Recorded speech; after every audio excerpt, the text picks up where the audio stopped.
hard. That extra gear, the first 3 steps. Huge strides in the performance. That I might not be the player I am today. All right, welcome to another episode of Behind the Gear, and we have today Justin del Rosario. Yeah. There you go, Del Rosario. That was a tongue twister, and I knew I was going to mess it up, so I just thought, you know what, may as well go to the source on it and get the correct pronunciation. But Justin, you got a cool story, man. You got a cool hockey story that's basically kind of a guy who maybe didn't play hockey growing up, kind of like we all did conventionally in the United States and Canada and stuff, but got into hockey a little bit later. And if anyone asks you, where's home for you? Where are you from? Kind of. I would say the Bay Area, Palo Alto, California. Okay. And of course, I didn't grow up playing hockey because by the time I was able to go to kindergarten, the California Seals went away. And so I had to wait until 1992, I believe, when the San Jose Sharks became a team. And so is that kind of what got you back into it? Was the San Jose Sharks? Actually, it was a choice between getting killed on a motorcycle, because at the time when you turn 40, you have a bucket list of what you want to do, and one of them was getting a motorcycle license. And it was between getting killed or do something you really wanted to do, was play hockey. Yeah. As a kid, I always watched the Olympics, and hockey was so exciting to watch. Yeah. Especially when the United States would play Russia or even Canada. Hopefully you say Canada. Yeah, that's a good one. Of course, yeah. But it was just kind of came from that desire to learn more and to be challenged, and that's where I am now. So. Cool. So at what age did you start playing hockey then? Like you liked it as a youngster because of California and stuff like that. I'm gonna get you to just turn your mic like this for me, just because you got a good voice. And just like that. Yeah. So talk right into that back piece. You nailed it. So what age did you actually start skating? So, let's say blade to ice. So like hockey blade to ice. At what age? I would say about 45. So you were like an old geezer. Yeah. In gay years, that's still young. That's like 15. Yeah. But so I did a lot of research, and Kettler at the time was named Kettler, had a hockey skating program. Yeah. And one of the prereqs was to do basic ice skating foundation. So I did a ice skating 1 and 2. Was it kind of because we in London we run a bunch of adult hockey programs. So learning to skate, learning to shoot. So was it kind of like that? Kind of like a program of learning to play hockey, learning to skate? It's similar, but you have to get the skating fundamentals down first. And then you get to choose between doing continue on to ice skating, or you could specialize, and this one is hockey. Okay. So I took, after I successfully finished ice skating 1. Were you honors roll? Or? Well, one of the few things I do well is balance. Okay. To balance myself. So you got it. I did. I nailed the balance, and skating on little knife blades isn't that easy. No. It isn't. It's very hard. It's hard, but because when you watch it on TV, you're like, oh man, this can't be that hard. And then all of a sudden you go on skates, this is a little bit different than I thought it was going to be, probably, right? Yes. Yeah. I kind of in my mind just reimagining that that I'm on roller skates, and that was big back when I was growing up as a kid in the 80s. So it was the roller skating, and just try to think it that way, and I think. A lot of the instructors over at Kettler would always say trying to lower your center of gravity, and so that's what I did, not to try to fall. But when you go into hockey, you buy all that expensive gear, then you could fall. Yeah, and just fall. Yeah, just fall. Yeah. And people won't judge you. No. Yeah. No, you're right. They always say in hockey, if you're falling, that means you're trying. Yeah. I mean, unless you're diving, but if you're falling, that's okay. That's good. So just going through hockey, and here in Kettler, you go through the 4 levels of hockey skating, actually. Yeah. And then after, in between hockey 2 and 3, you could actually go for learn to play. So I actually took the learn to play 1 and 2, and also in that whole process, made some friends, still, after I graduated that's when I was beginning to start looking for a league to play in. Yeah. And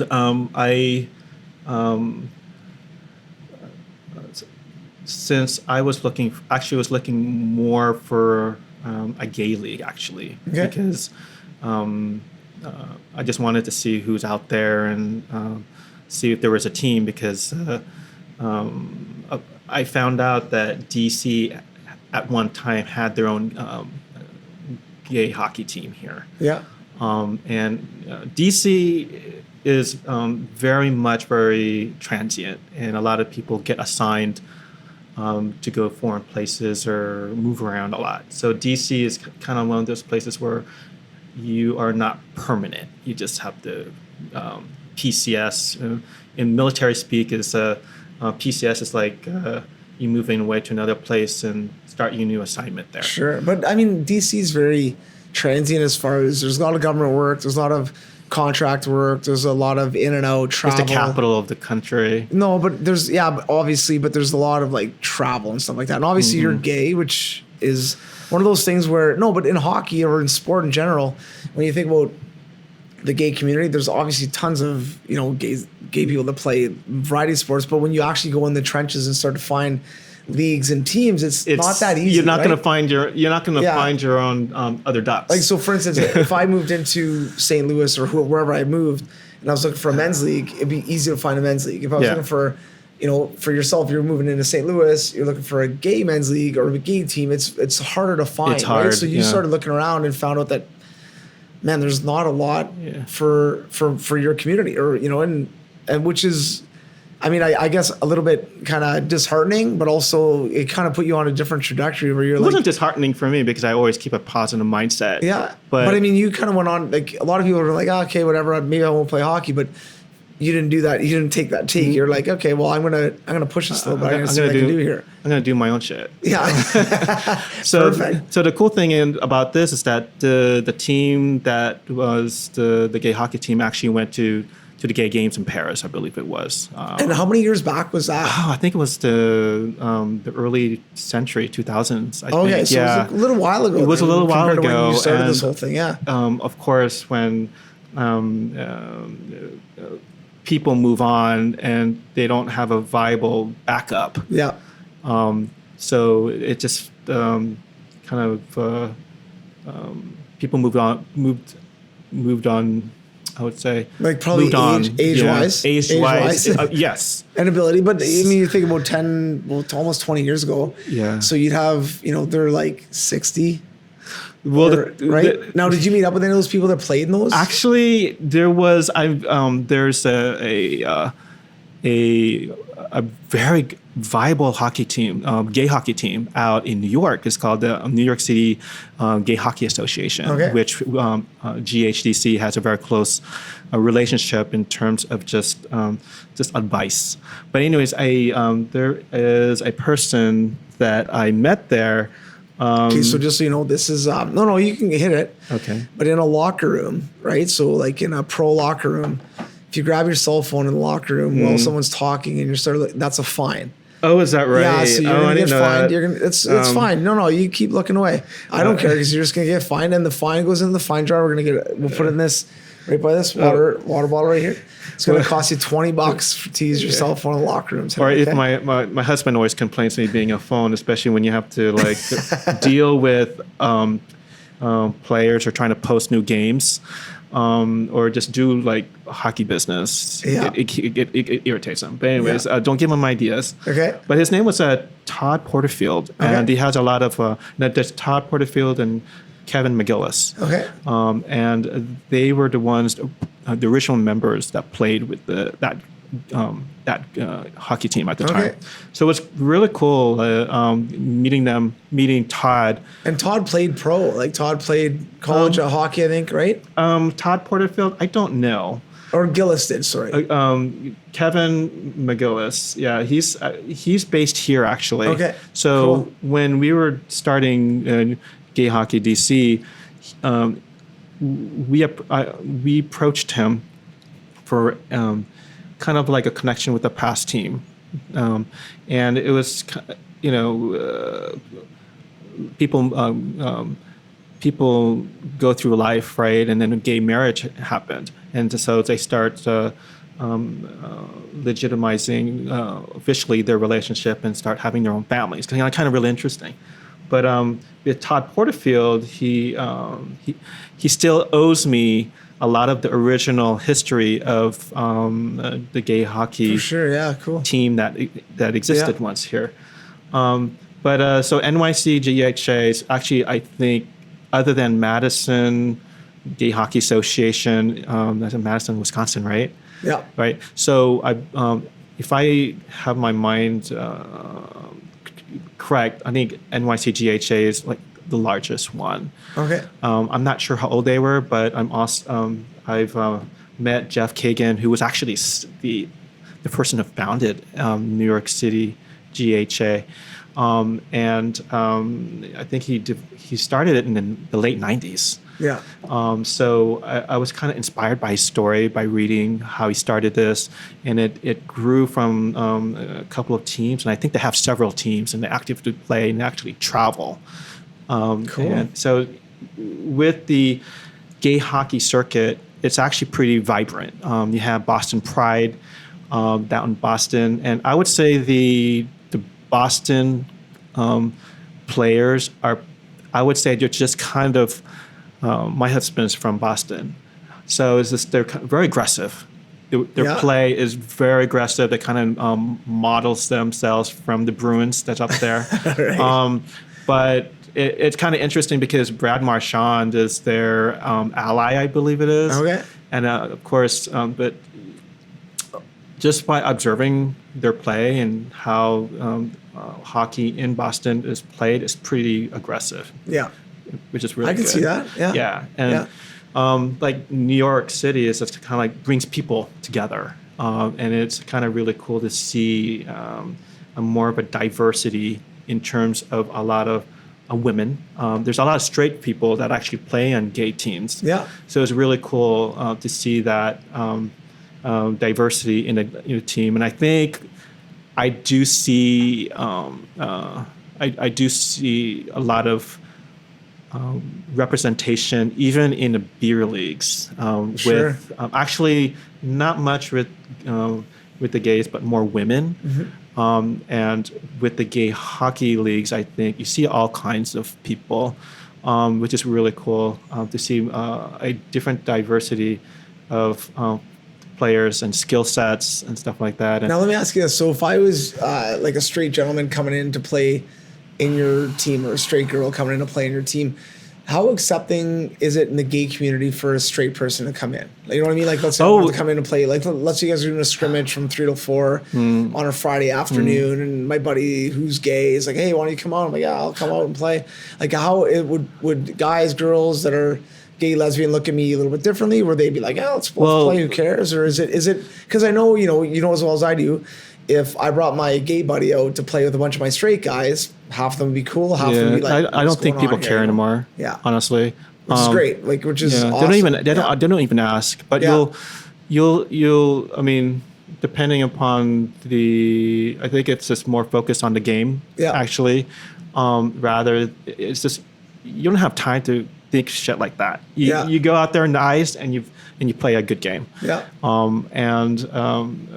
That's just my observation, and just to see how people react. They don't really have time for that, like kind of like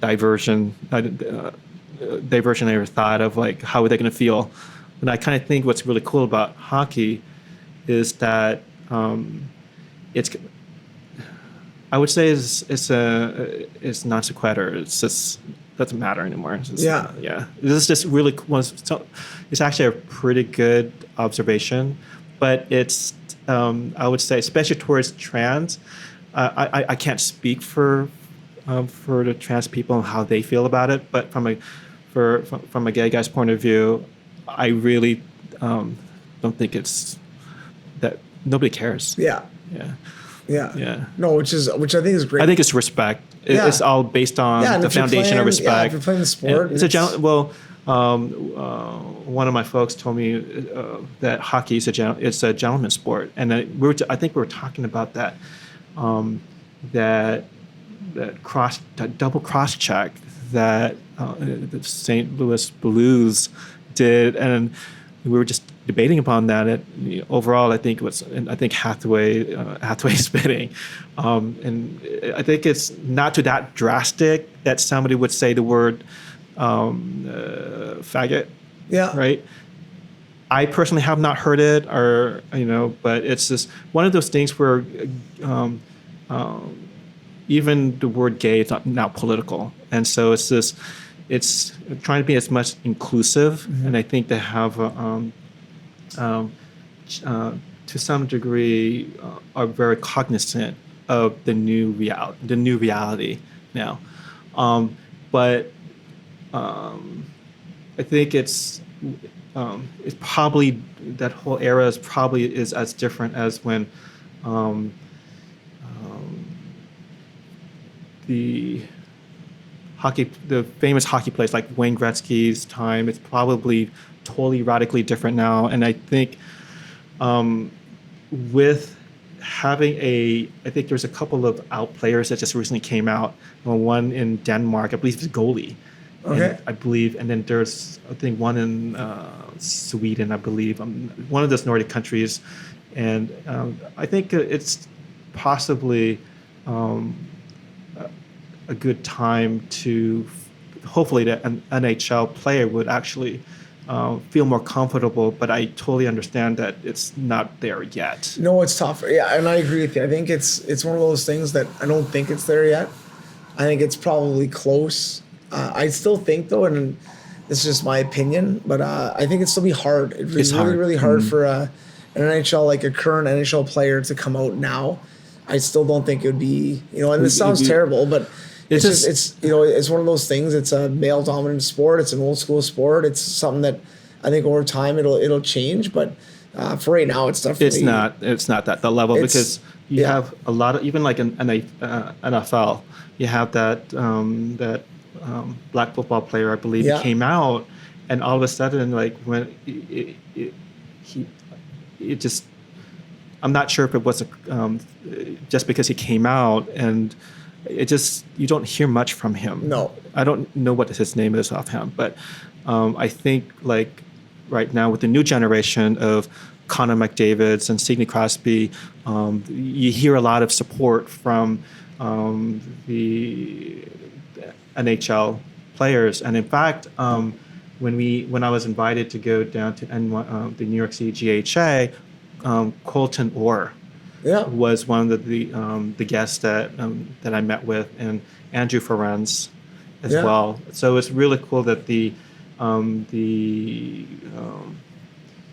players right now are in support of if they had a gay player they knew personally, and they wouldn't care. Yeah, which is really. I can honestly say, like, knowing a lot of the players and stuff at the NHL level, that they would not care if that player's legit and a good player, and it's all soft skills. No, not even that. Like, just has your back, has the skills. If there's a scrum in the corner, that guy's one of the first guys in to help you out. Honestly, they wouldn't care. But it's still a hard thing, because it's such a, and this is stereotyping, but it's such a guys sport, and we shower together, we take a plane together, we travel together, so it's different, right? And I get it. I played it a long time, and I understand that part of it. But I think a lot of the players are now, it's a new age, right? It's new. It's younger players coming in that have aunts that are gay and uncles that are gay, and it's going to evolve, for sure. It will. And I think if that player has, like, we said the skills and that grit and plays hard and is a teammate, then. And also the gay following as well. I would say like here in D.C. with the Caps is Braden Holtby. Sure. He's participated in a lot of the pride parades here in D.C. Yeah. Has a huge following. And also a lot of the players, I'm going to mention Verana, has a gay following. Sure. It's kind of interesting. Like we were talking about, like even straight guys have they appreciate other players because they're handsome, cute. What's his name? Henrik Lundqvist. Yeah, he is pretty. But hot. I mean, like no, but I mean, you like Spittin' Chicklets. You listen to Spittin' Chicklets, I do, and Biz and that. Yeah, it's kind of. But I mean, no, but they like we were joking about this earlier. Like they talk about, maybe having sex with a girl, but then they also talk about guys being good looking and guys being man rockets, and they're secure with. I would say they're secure about their sexuality, and so totally, they really don't care. And all those guys, and I think I put myself in a category where I'm fine. Like I've got a wife, I've got 2 kids. I like women. I'm fine. Like you're that's kind of like a lot of my friends. Yeah. That are I would say millennial. Right. Like, yeah. They're more. I would say they're more at ease with their sexuality, so it doesn't really care. Yeah. And I think if you are confident, if you're confident, this goes for younger teenagers to our age. I think if you're confident in what you are, who cares? Like, what are you worried about? Like, are you worried about? Yeah. It's not something that you could use to blackmail anyone anymore. No, and it's also like if you are worried, there's some insecurities there because if you're secure in what you are and who you are, then who cares? Like, who cares if you like men, women? Doesn't matter to me. It's irrelevant to me, to be honest with you. I just when we talk. I would say whoever Henrik Lundqvist, who's dressing him, is probably getting some. Well, Europeans. I would say like the Scandinavians and. They have really good brands, and in fact, when I go to Denmark, I shop there and buy clothes because it's much more better tailored. Sure, clothes, right? For sure, yeah. But at the same time, the other side of the coin too. So are you saying like a lot of those people are really ugly, but they're dressed, they get dressed so well that they look so good? It's something that you could order shit like on Stitches or something like that, where you have somebody. It's all tailored. It's all custom tailored. Yeah. But at the flip of the coin, you'll have a slip of a tongue of I think there's a player that said the word faggot or something. Mm-hmm. And he was fined. Yeah. And I think it kind of sent a message out there that this is inappropriate. Even probably I'm getting criticized now to even say the word on there. Sure. But at the same time, I'd like to keep it real, keep it raw, and just I don't like to have to censor myself because other people don't like what I'm saying. People say it, unfortunately, right? But it doesn't make it right. No, but it's just totally. Unfortunate that you have some players that do say that. It's just like it kind of when people use slurs, they use that to try to intimidate, and that's hockey for you. That's the tough thing, right? And it's unfortunate, like for the younger players, it's kind of falling off now. To be honest with you, like those kind of words and that kind of slang, because it is slang. I agree, but when I grew up, that was just saying those words, gay or faggot, like that was just part of that's what vocabulary to people that were whatever. Like it wasn't even to. It was just like guys that were playing soft or guys you didn't like. It was ridiculous, right? But it's totally changed now where people are, and hockey players as well, are more aware of that stuff. You're still gonna have some leak through the cracks a little bit, but at the end of the day, I think it is correcting itself a little bit. And as humans, we found like better words to use that are like different. Chirping, the chirping in hockey hasn't gone away. It's gotten better for sure, but it's still. It's still, but now, maybe we've been a little bit more creative and now we can find better words to describe ourselves, I would love to hear like in a gay tournament of a gay chirping. So what you should do, the next get mic'd up, mic people up, mic yourself up, no one would know, and then just start hearing, because that would be interesting. Yeah. And if those old slangs come back, like it's fair game. It's fair game. I don't think they would say something, and they'll probably just mention What kind of stuff would they say? I would say like if somebody like tripped you and hacked you, like what would your buddies say? Probably a bad haircut. Who's your hairdresser or something like that? Or who dressed you? Your mom? Fashion stuff. Yeah. You know, it's just interesting if you could hear it. But I think when you hear the chirping back and forth, it'll be interesting to hear what they're chirping about. 100%. So can you do that? Can you mic up and then throw it up on somewhere? Perhaps if I maybe. Actually do if you play, think about it. I'll think about it. But if you think about it, you should do that. I don't think it's really. I'm pretty into the jugular when I see something. Is that? Yeah. But I mean, you're authentic. You're very straight. So like as far as like. And we get your point across, which is good, and this might be something that could turn the corner for you. Well, a friend of mine was telling me like, well, she was a chubby girl, fat kid. That girl. Okay. We and so there's another girl who I would say that was making fun of her, and so she said, well, at least I could lose weight, but you can't change your face. Ooh, see, snap, right? There you go. You know, that's good. Yeah. So it's just kind of stuff like that, but it just has to be if what's his name? The coach, the coach that has a kid out in Canada, and he mic'd his own kid. Oh, it's Coach Jeremy. Yes. Yeah. And that was the most cutest thing to hear that mic'd up. But I want to see the queer version. You know why? You should do it. Buddy. I know. You should do it. It's Justin, it's your chance, man. I know. We'll do that. Yeah. But what do you want to do, like with your league or with the team, I should say, and here in DC? What do you want to do as far as moving forward and kind of pushing that a little bit? And what's the message, I guess, because there's a lot of guys and girls I'm sure that are out there that are gay or trans or whatever that like hockey they're in, or maybe we want to try it. They don't even know what it is. Love watching the games, like maybe going to games, and I've never tried it. Like, what's the message? Like, come out, try it out. It's it's safe. We're not going to chirp you. What is it? I think it's just a kind of a safe place for them.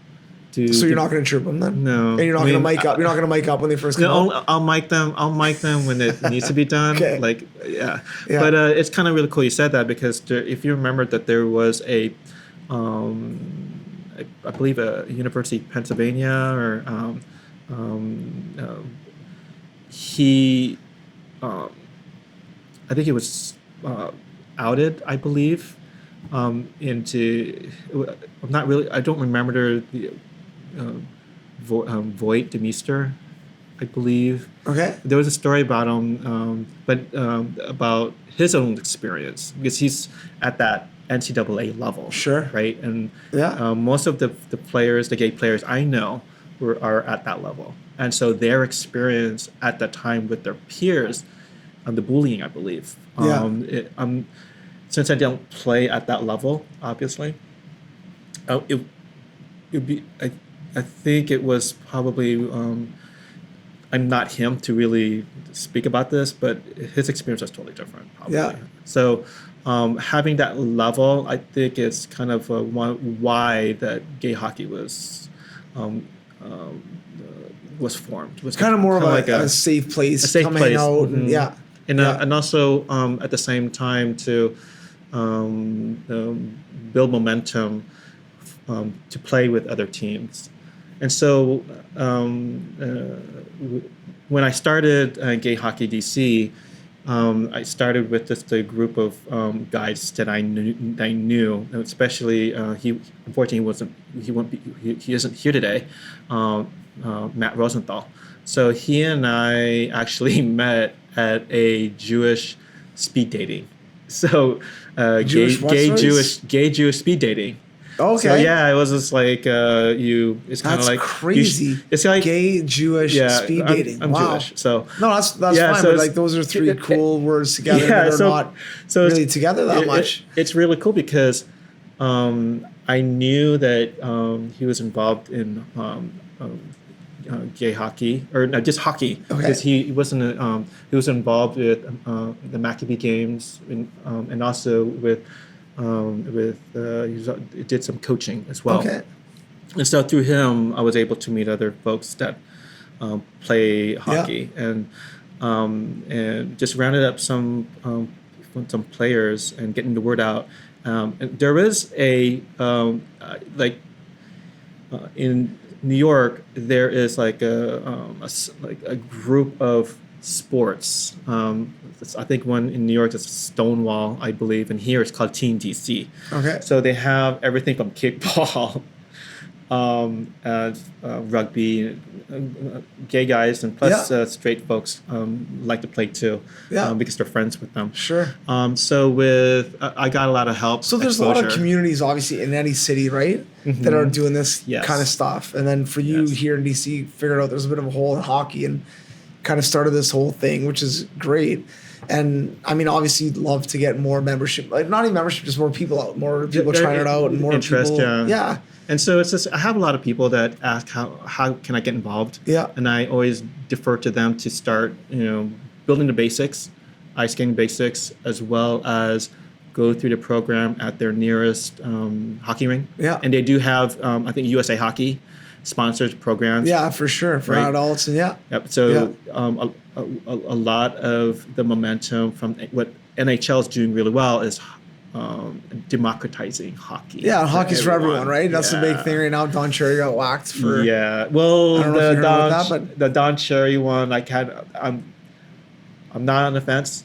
I do support our troops. Yeah, for sure. 100%. So, but it's just they were actually talked about that in on Spin Chicklets. Yeah. So it's kind of really interesting perspective. Yeah. How they debated about what he meant, but I think for gay hockey in general, especially for Gay Hockey DC, it's just so small, but it has a potential.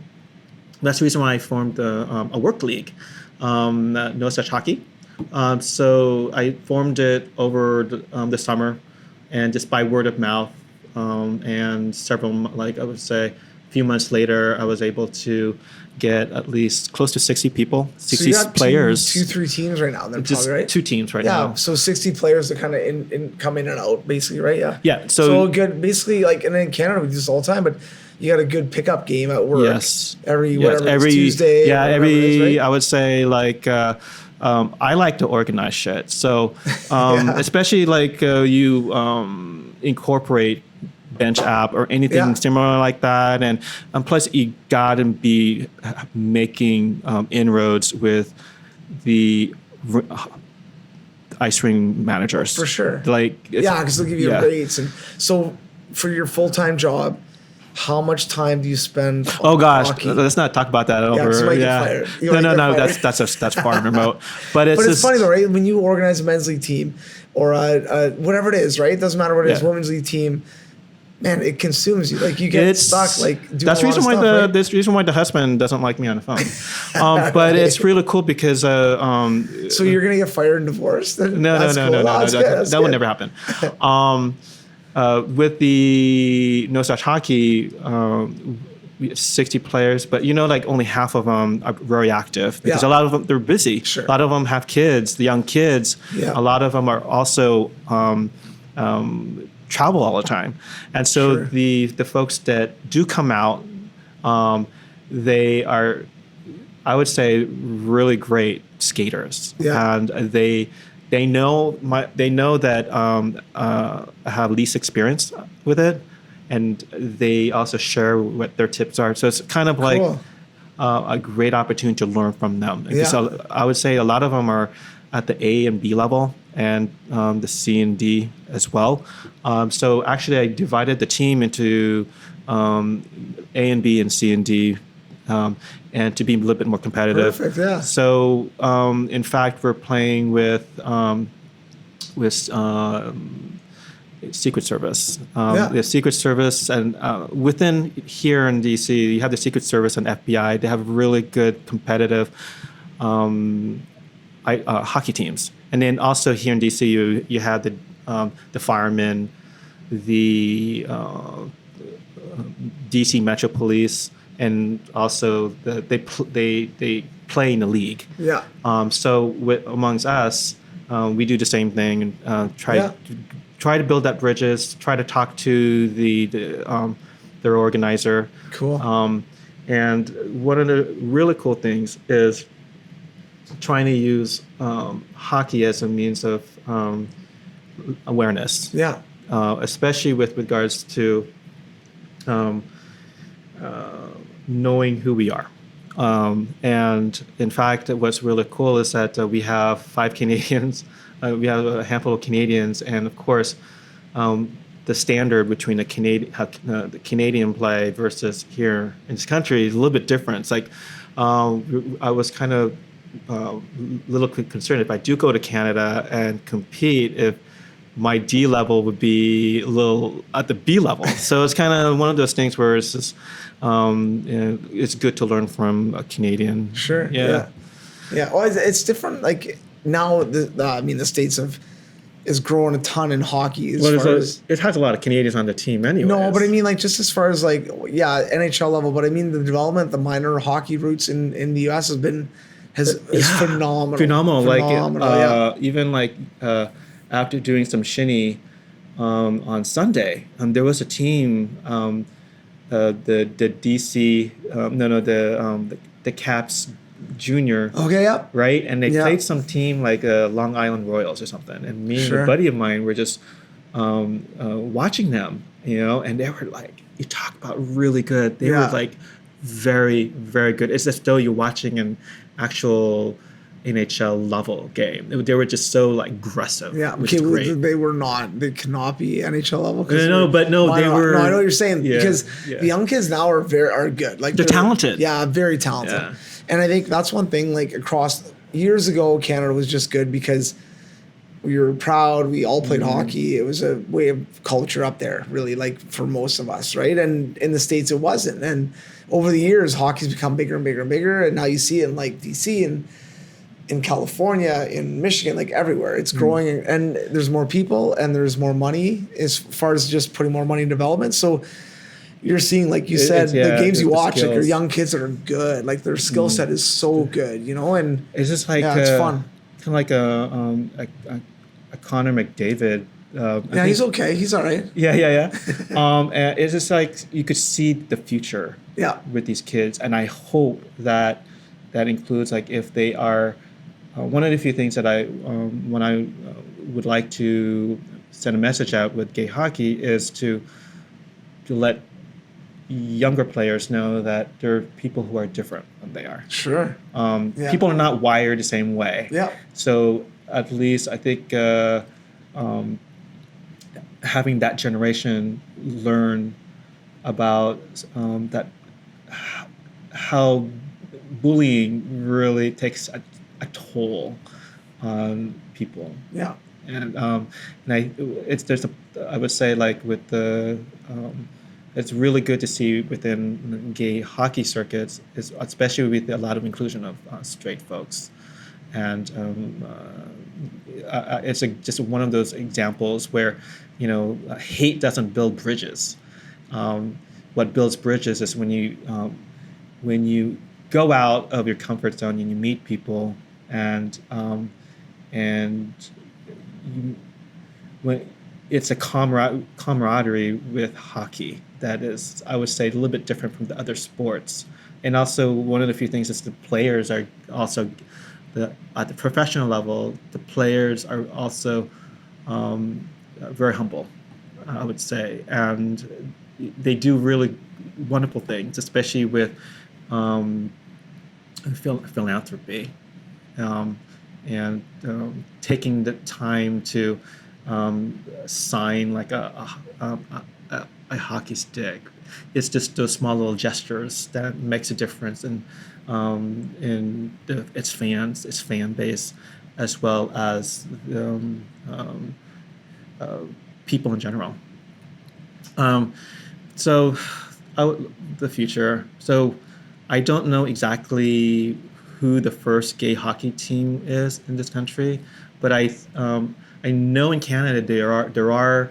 I've actually networked with the NYCGHA. There's the Boston Pride. There's the one out in Madison. Social media has made that really easy. For sure, yeah. Instagram. Yeah. I met the organizer out in San Francisco. And by the way, their ice time is the most expensive ice time I've ever heard. Super expensive. How much an hour? I think it's I don't have the facts yet, but I know it's like, I would say 1,000. Yeah, $1,000 an hour. Yeah, I think it's so. It ranges expensive. from like, I mean, you can get ice depending on where you go for like $150, $200 an hour to probably about $1,000 an hour. Yeah, and I think Coach Jeremy was out in Hong Kong. That's crazy. It's crazy. It's like it's super expensive, but because there's not a lot of rinks out there, so it's insane. So I know that there's Edmonton, Calgary, Toronto, Montreal. They do have, I would say, very good hockey teams out there. Also, other than just the gay hockey, I've also reached out to blind hockey. There's actually a DC blind hockey here. And, we try as much as I can to support each other's causes. Cool. And it's really cool to actually watch blind hockey. And especially the puck. It's a metal puck. And they have 7 to 9 stainless steel ball bearings inside, and it sounds like a cowbell, hear it, right? Yeah. So the players, they are in varying degrees, but they're legally blind. Yeah, they're varying degrees. So you can kind of see something, but yes. then they hear more. Like they can, yeah. And it's called George Bray. I don't know if it's called that here, but in where I am in London, there's a George, and it's really cool. Like some of them are good. Like they're very good. Yeah. And I was like, how do you do like the Michigan with that shit? Yeah. Especially when you do you slap shot. It's just amazing. Yeah. But how it was explained to me that I think there was a person that asked about if the puck can break the glass. The traditional hockey puck will break the glass because it's rubber. The specialized blind hockey puck will not break the window. Okay, It's the puck, because it's rubber in a frozen surface, will break the window. Right. Yeah. Yeah, that's cool. So yeah. Now you mentioned something earlier about bullying, and I think this is a really key thing. Is like, if you're a young kid who's 7, 8, 9 years old, maybe you know that you're gay, not sure how to deal with it with school and friends and family or whatever. You're gonna get bullied. You're gonna have, that macho young kid at 9 or 10 who's like, oh, whatever, and that's a hard thing. And then all of a sudden, maybe that kid's a good athlete, whether it's football, basketball, baseball, hockey, doesn't matter. He's a good athlete or she's a good athlete, but she's getting bullied by her peers, and then all of a sudden she goes into her shell, and then she's never going to go outside that shell as far as like exploring that athleticism, right? So I think this is a common thing where leagues like this and more people coming out, more people talking about being gay, it's okay, like it's fine, man, and you can be fine. And parents know their kid is gay now. 100%. Yeah, like totally. You're right, because they're not trying to hide it, right? Whereas back in the day, let's be honest, like, there's a lot of parents back in the day that knew their parents. Plus the bowl cut too, right? Yeah, the bowl. I had a bowl cut. They had a bowl cut. I had a bowl cut too. It was awesome. It was like it was like the only thing in mom's budget was a bowl cut. I loved it, man. Yeah. Oh, it's the best. But but you're right though. Like, it's one of those things. I think a lot of times parents hid it because they didn't want to accept it, whatever it was, and it was not the norm. Back when I grew up, for sure. And then it's gotten better and better. But I think, if kids know that it's fine, it's cool. Like, it doesn't matter if you like girls, guys, whatever. You like sports, let's go. Like, and I think it could encourage more gay athletes to become elite athletes. And I'm not saying there's not any out there. There's tons out there right now. But I'm just saying I think it's more strategic. Yeah, in these male-dominated sports, that a lot of the gay athletes will get pushed back a little bit, right? Where they need to push forward a bit sometimes on some of that stuff. But for your experience, like, what was it like for you growing up? Or did you know right away? Well, I think it was Greg Louganis that made diver? me realize. Yeah, diver, made me realize, like, it was 1988. If anyone doesn't remember who he is, he was unreal U.S. diver. Yes. Who actually conked his head on the diving board. Remember that? Yep. And got cut. But if you look him up, you can see exactly who he is. But he was an unreal diver and a big advocate for. Obviously, he came out and was a big advocate for So he's the one that I had my face glued on the TV, like, oh my gosh, he was very athletic, and he was very successful. Also, when Greg Louganis revealed that he had HIV. Yeah. I think it was kind of one of those things where people were not ready for that. But as you may know, with HIV and AIDS had shaped the gay community. For sure. And affected even with the lesbians, because the lesbians had to care for their gay friends. Yeah. I was always wondered how that affected with gay hockey during that time, because, like I said, I don't know exactly when the earliest gay hockey is in North America. Yeah. But it would be interesting to see to hear about any story of how HIV and AIDS had impact early the problem gay with teens. The biggest thing with HIV, from what I remember, is that it was such a gay disease, and it was like it totally flipped anybody who's open and on the fence on stuff to being anti, right? Like when you think about it, right? It was just nobody wanted to even shake hands. Like it was crazy. Even like when I started going to the Castro back in, I would say, the late 90s, you could still see a lot of people that were walking with their colonoscopy bag on Castro. It's you kind of, I would say it's kind of like before antiretroviral medication came out in '96. It was kind of a sight that you would like, oh my gosh, this it's so sad that this happened. It's just part of your reality. Yeah. But now it's just a little bit different, and I think now we have HIV impacting, has impacted the gay community. Now it's kind of the shifting to marriage equality, and now it's like you have a lot of your gays and lesbians are able to get married, marriage equality, and now you have trans awareness, trans identity, trans awareness, which even for me has taught me, humbled me. I'm the one who have a problem about it. No, seriously, because it's like as a gay guy, it was like very, very strange, and it's sometimes if you have a problem with someone, it's actually you that has the problem. Yeah, for sure. So I had to relearn how to be able to understand where they're coming from. It's it's kind of like a second coming out for these people. Sure.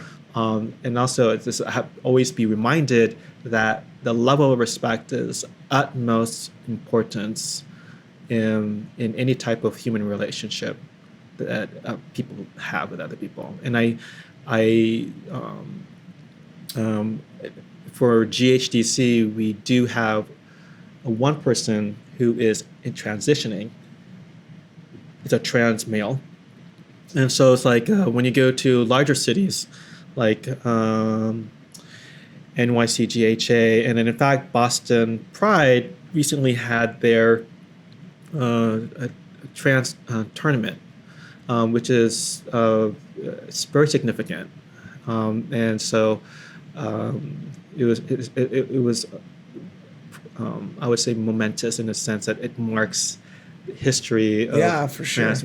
And especially when you deal with a lot of bullying and the killing of trans people, it's like you kind of get reminded that transphobia still exists. For sure. It's still affecting, and you kind of forget that it's homophobia is still out there. 100%. Yeah, 100%. So it's this. It's one of those things where I kind of feel that the purpose of similar teams like with gay hockey is all it is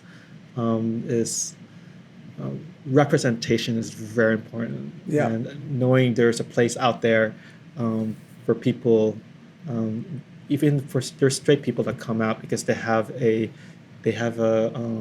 friend or a family member who is gay, and so they like to help support. I think it's just kind of like one of the sports, like hockey, unites people.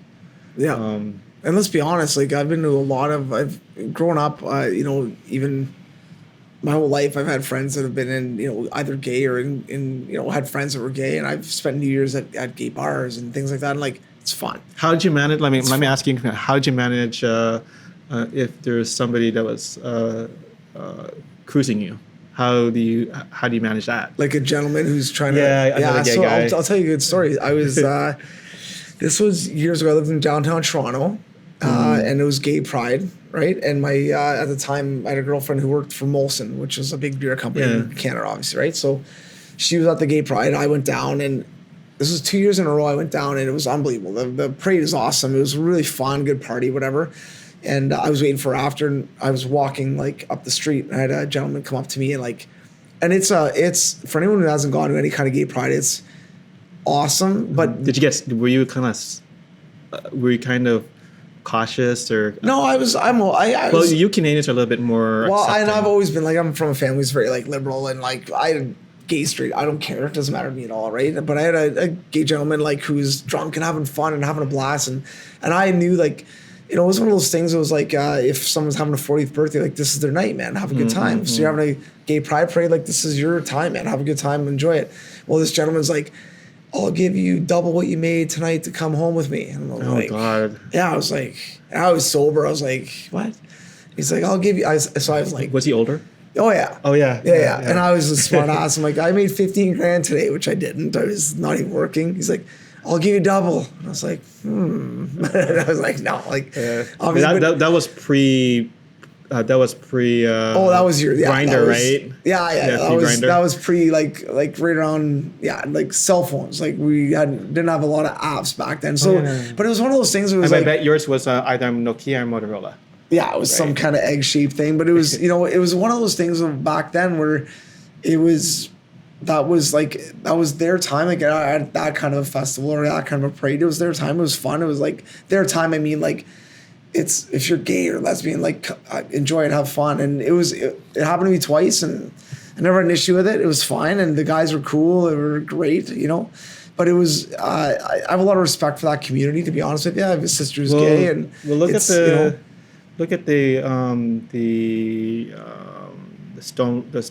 Stonewall riots. It was started by trans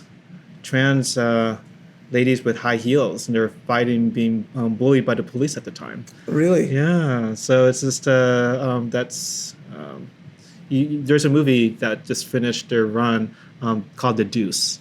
Okay. So The Deuce is the Maggie Gyllenhaal and James Franco. And so it's about a 1970s Times Square, and they always talk about the trans ladies and that play. At the time it was like a lot of the Stonewall, a lot of the gay bars were owned by the mafia. Right. And so it's just there was like this arrangement. Trying to get more money out of payouts at the time, and with the police. And so I think there was a music, there was a song that was played, and of course the patrons got really upset, and they rioted for a couple of days. Or it was very impactful for the gay community. Yeah, kind of started the gay movement. Yeah. From then on. So it's one of those things where it's just a diversion of representation again, and acceptance. And now, like with hockey, it's it's evolving for sure. And I think it's just the foundation of respect for your peers, the opponent, but there's a lot of work to be done. For sure. Yeah, definitely. No, this is great, man. I don't want to take much of your time, and I really appreciate you coming by. And I think for you, I guess, for any, let's say any young gay or lesbian or even trans athlete out there loves hockey, or maybe is just athletic and wants to get into it, whether they're like 18, 19, even younger or older, like what would your advice to them be? Like sort it out or check it out or research and get like if you love hockey or you're into that, maybe you want to try it. I think it's just be yourself. Know who you are. Have a self-respect for yourself. And if you're experiencing other people making you feel uncomfortable about who you are, just put them in their place by just telling them to that hate doesn't build bridges. Yeah. If you, like I said earlier in the podcast, if you want to get to know someone, you just have to be at that space where, like in hockey, that's time and space, right? The same thing with just any type of relationship. You have to get to know the person first before you just make any sort of comment, any type of judgment. And what's most important, I think, for that person who loves hockey, there's folks out there because of they felt at the time they kind of felt bullied. I think what's really cool that USA Hockey actually they have a very strong bullying message for sure. now. Yeah, that's a big thing. I think North America wide, probably worldwide a little bit, but yeah, I think it was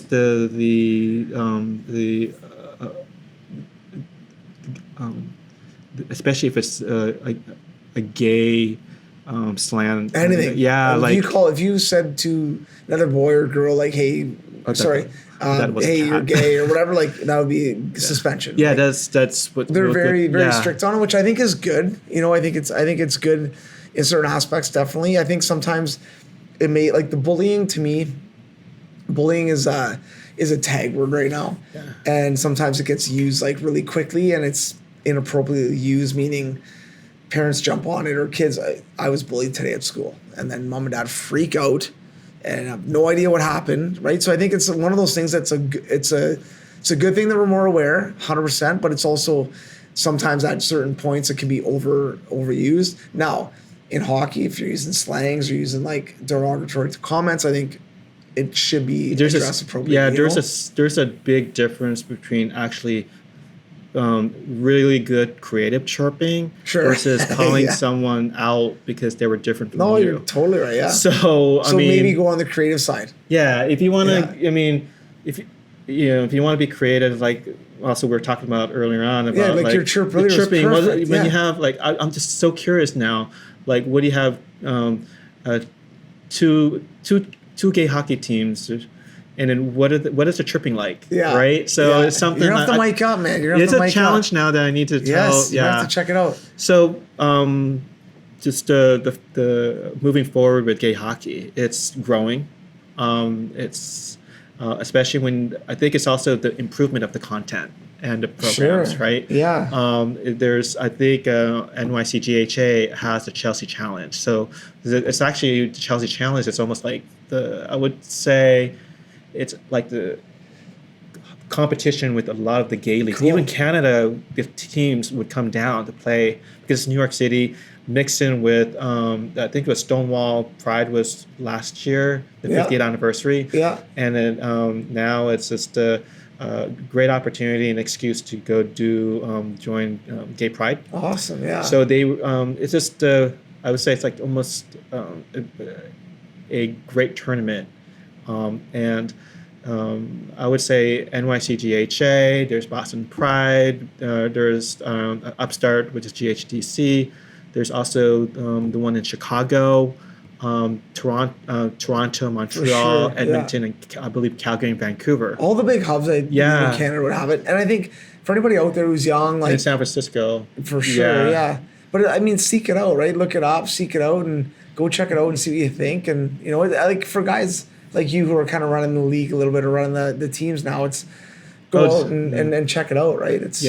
And also the what's interesting is like this whole experience was also a learning experience because you have to worry about that person who didn't pay their portion of ice time. Sure. You have to worry about even like gay teams have really fabulous jerseys.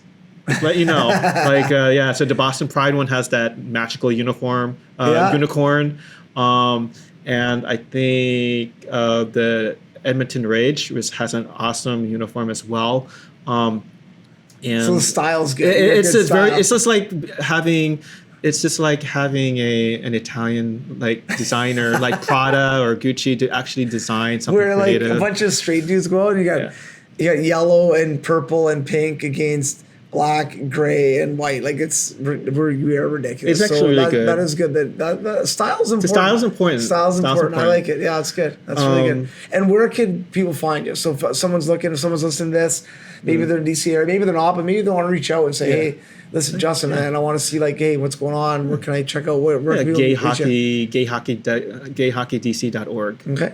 Yeah. Cool. So. And do you have a handle as well that people can check you out at, or? Yeah, for Instagram is pound Gay Hockey DC. Mm-hmm. And yeah, that's cool. just for Instagram.